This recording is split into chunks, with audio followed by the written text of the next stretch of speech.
Hello, everyone. This is Trayvon Martin Remembered, Part 4 and the conclusion. My name is Marcel Elvers, Master Profiler through written communication using handwriting analysis, statement analysis, and behavioral trend analysis. Please like my channel. Above all, share and subscribe for updates. I briefly described the Zimmerman Trayvon Martin case in my book, We Are the Same. It's the details that differ. So far, we have seen that Zimmerman was a US Marshal wannabe. He wanted to hunt down fugitives. In his police narrative, he overemphasized the incident portion. In a crucial sentence, he left the personal pronoun I out, and he left me out in a crucial sentence. He also lied about how often he got hit or how often his head was bashed against the concrete sidewalk. And he lied about not knowing about the stand your ground law, as his professor testified in court. So there are a couple of important sentences that reveal what actually happened that night. One of the most important words is say. Here, the suspect reached for my now exposed firearm and say. People typically use past tense when something was experienced in the past. To use present tense suggests that he's not speaking from experienced memory. There is a good likelihood that "you're gonna die tonight, MFer" was never said. It might even have been that Zimmerman was thinking that himself. The line "and try to find my phone to dial 911" is also really, really interesting. Remember, the context is that Zimmerman said to the 911 operator, "These assholes always get away." And just before he hung up, he said, "Shit, he's running," and you hear the door chimes going. So he got out of his truck. The first thing we see in that sentence is that the personal pronoun I is missing, so he doesn't want to own the statement, "try to find my phone." That's a red flag, especially because he used the personal pronoun I constantly. Tried means he failed to find his phone. The question is, why? Typically, phones that we use so often every day have their habitual places, pockets, in pants, in jackets, etc. Also the safe place on a nightstand, for instance. That is so we can find them easily back. So for him not to find the phone suggests he put it in a different place than usual, and therefore he was distracted by something. Maybe he had his hands full. He also stated, "At this point, I felt the suspect reach for my now exposed firearm." "I felt the suspect reach" is an interesting sentence. Remember, at this moment in time, to provide context, Martin was straddling Zimmerman on top of him. Zimmerman is laying on his back. Martin was straddling him and supposedly banged his head against the concrete. Remember, Zimmerman also had his gun on the right side of his back and was laying on top of it.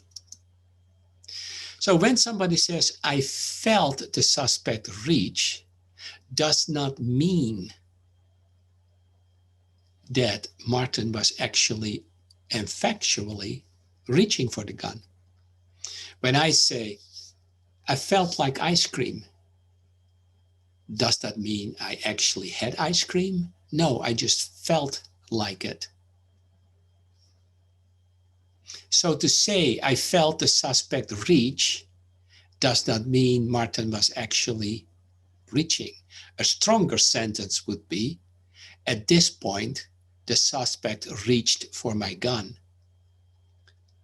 But Zimmerman did not say that. Now exposed. The suspect reached for my now exposed firearm.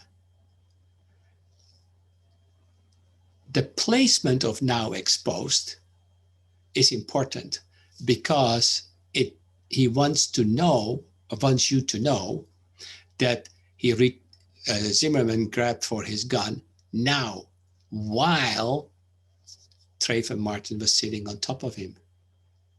My now exposed firearm.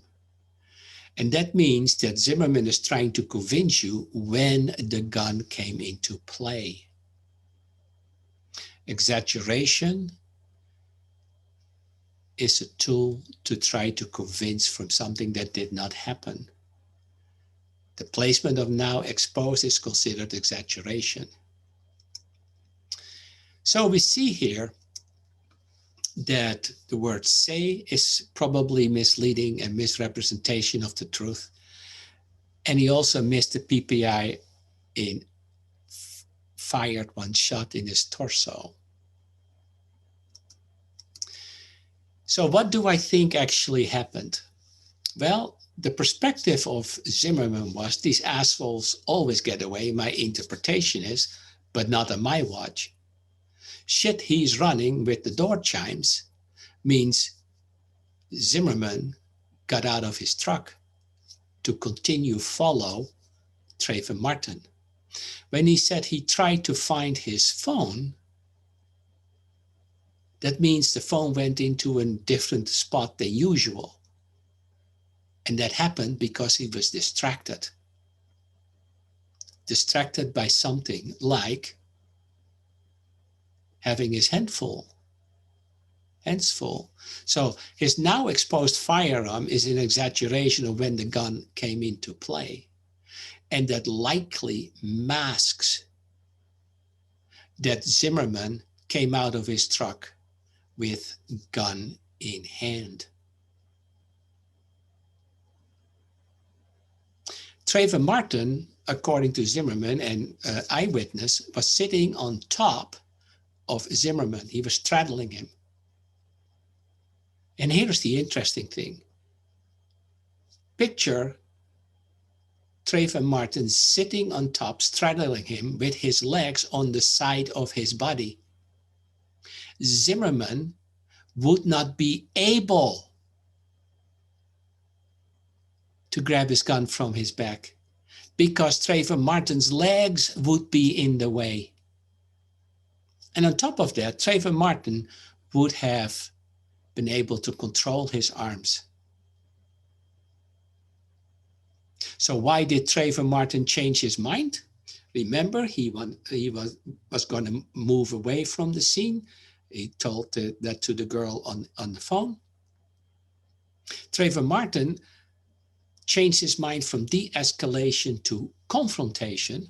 He did pummel Zimmerman and did sit on top of him because Trayvon Martin saw Zimmerman come out of his truck with a gun in hand. And of course knew he could not outrun a bullet. So Trayvon Martin probably hid somewhere in a dark spot, and when Zimmerman arrived, pummeled him. It was Trayvon Martin who was in fear for his life. So in conclusion, and in my opinion, George Zimmerman followed, stalked, and against advice of the 911 operator, confronted Trayvon Martin with gun in hand. And Trayvon Martin was killed. He was quickly labeled as a suspect by Zimmerman, a hooded young man that is suspicious, and Zimmerman wanted to be hailed as a morally superior hero. Instead, Zimmerman was an overzealous, narrow-minded, wannabe fugitive hunter, acting like a moral gatekeeper.